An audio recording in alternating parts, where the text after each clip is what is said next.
Tomorrow marks 13 years since the beginning of the Syrian civil war. What began as a civil uprising against President Bashar al-Assad is a conflict that's now killed an estimated 500,000 people. One group fighting the Assad regime is the Islamic State, or ISIS, who've also targeted journalists. Jim Foley was an American journalist covering the war when he was kidnapped by ISIS terrorists in 2012 and publicly beheaded 2 years later. His murder shocked the world. A decade later, his mother, Diane Foley, tells Jim's story and how she came to be a leading advocate for Americans held hostage abroad. That's all in her new book, American Mother. And Diane Foley joins me now. Welcome back to the NewsHour. Thank you. So you have joined us here on the NewsHour many times to talk about Jim, to talk about the extraordinary work that you do. What was it that told you you had to pull all of this together in a book right now?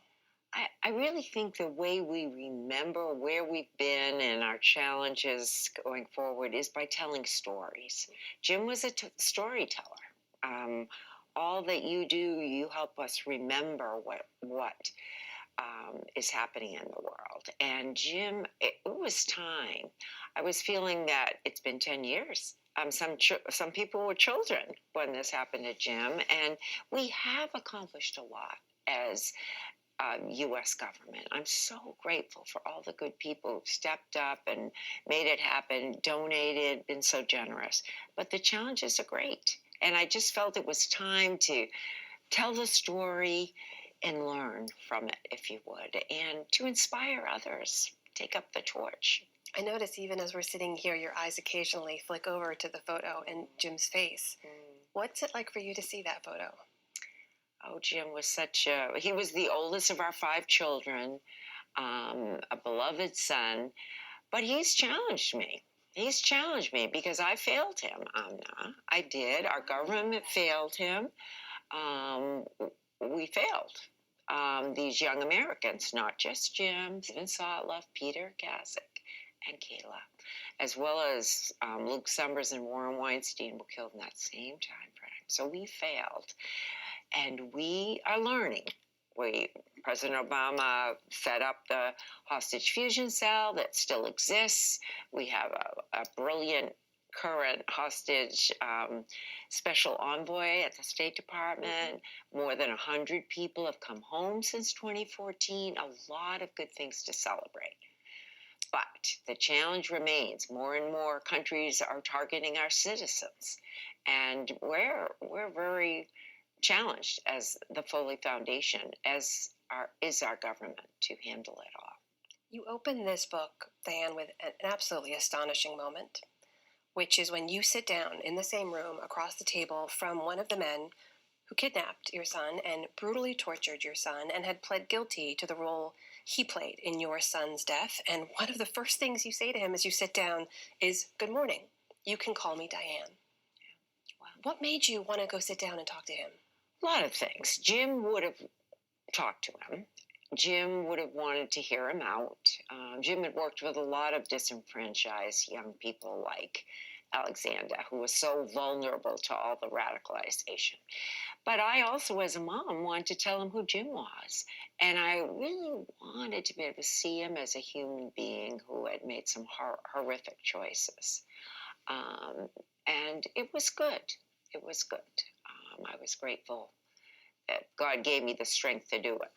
You also write about yourself and your husband, John, at one point, and you say, "It is incredible, though, what you don't know about your own child." Mm-hmm. Maybe it's the same for every parent, but it struck John and me years later that we didn't really know Jim all that well, not in his entirety, until after he was gone. What did you learn about your son? So much. Jim was our oldest, and because we had 4 others, I was quite busy. And with the younger ones and working part-time, and I love my work as a nurse practitioner. So Jim, when he came home, wanted to interview us, wanted to know how we were, what's up, what's going on, and really didn't share a lot about what he was up to. He really didn't share a lot, I realized. And it was really only after his death that I realized how many people he'd touched, how many lives he'd mentored. I had no clue about any of it because Jim never talked about it. you know. You mentioned the foundation that now carries his name, the James Foley Foundation. You've already changed how this U.S. government handles hostage affairs. You advocate for the dozens of Americans who are still held hostage abroad right now. But I should note, I see how hard you work. Others who know this work see that your own family has asked you to slow down. What is it that keeps you so devoted and so dedicated and moving forward every single day? Well, I'm challenged by the needs that continue. We've definitely improved as a government, but we have a long ways to go. I mean, we have nation states that are targeting our citizens now, and wrongfully arresting them. We've got to figure out how to deter this practice. We must, because a lot of people are still suffering, and it's still hard. To get the attention for some of these families, even with the wrongful detention process. It's rather opaque. We're struggling, working with our government to try to figure out ways to help people understand where they are in the process and what is possible for the government, what is not, what we need third-party experts to help with. Our government can't do everything. So that's partly our role, trying to help families figure out how to get the attention they need to bring their loved one home. What do you think Jim would think of the work you're doing today? I think he'd be doing some of it, to be honest, although I don't think he would have left his beloved journalism. He believed in the power of journalism, and he really believed that we had to be in conflict zones. We had to bear witness. He really believed in that. So I think he'd be doing what he was doing, and I think he would want someone to be advocating for those who are targeted and held hostage. The book is American Mother, co-written by Colin McCann and Diane Foley. Diane, always a pleasure to have you here. Thank you. Thank you so much.